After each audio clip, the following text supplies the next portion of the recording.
ঈদের সিনেমায় 4 নায়িকার বিশেষ চমক। ঈদের আমেজে ঢালিউডে বইছে নতুন সিনেমার হাওয়া। টান টান উত্তেজনা নিয়ে পর্দায় দাপট দেখাচ্ছে ঈদের 4 সিনেমা দম, প্রিন্স, বনলতা এক্সপ্রেস ও প্রেসার কুকার।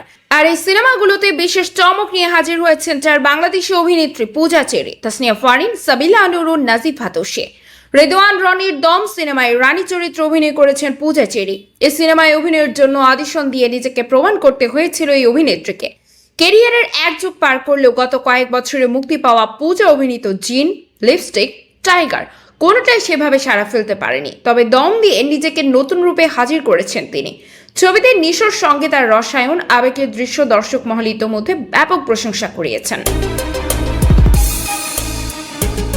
নির্মাতা রেদওয়ান রনিও তার প্রশংসা করে বলেন, একজন শিল্পীর নিবেদন ছাড়া, তার চরিত্রের প্রতি ভালোবাসা ছাড়া কখনোই এমন একটা জায়গায় পৌঁছানো সম্ভব নয়।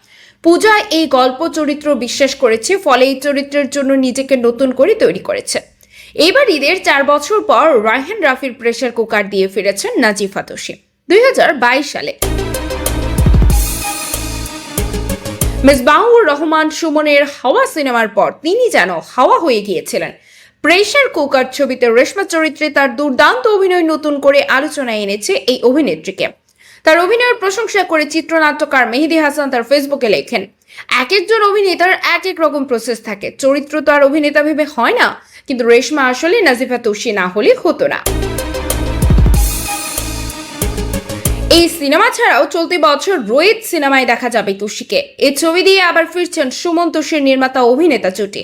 গত বছরের ঈদ উল আজহায় প্রথমবারের মতো বাণিজ্যিক সিনেমায় দেখা যায় তাসনিয়া ফারিনকে। ইনসাফ ছবিতে পুলিশ কর্মকর্তার চরিত্রে তার অভিনয় নজর কেড়েছিল সেই সময়। এবারের ঈদে শাকিব খানের বহুল আলোচিত সিনেমা প্রিন্স দিয়ে পর্দায় ফিরেছেন তিনি। ছবির টিজারে তার রহস্যময় এক ঝলক দেখা গেছে। এছাড়া ছবির ডান্স নাম্বার জ্বালা জ্বালা গানে সাকিবের সঙ্গে তার রসায়নের মিশ্র প্রতিক্রিয়া এসেছে।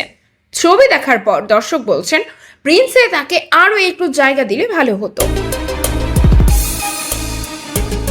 এর আগে কলকাতার আরো এক পৃথিবী আর বাংলাদেশে ফাতিমা ছবিতে তার অভিনয়ের প্রশংসিত হয়েছে।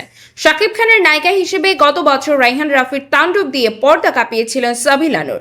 বিশেষ করে ছবির লিচুর বাগানে গানটি ব্যাপক আলোচিত হয়। এবার তিনি হাজির হয়েছেন তানিম নূরের বনলতা এক্সপ্রেসে ছবির প্রধান চরিত্র চিত্রা হিসেবে। এক বিশ্ববিদ্যালয়ে পড়া তরুণীর চরিত্র। সিনেমাটির জন্য অন্য আরেকটি সিনেমার প্রস্তাব ফিরিয়েছিলেন সাবিলা, কারণ দুটির শুটিং প্রায় একই সময় পড়েছিল। তারকাবহুল সিনেমা বনলতা মুক্তির পর থেকে সাবিলার সহজ সাবলীল অভিনয় দর্শক মনে গভীর ছাপ ফেলেছে।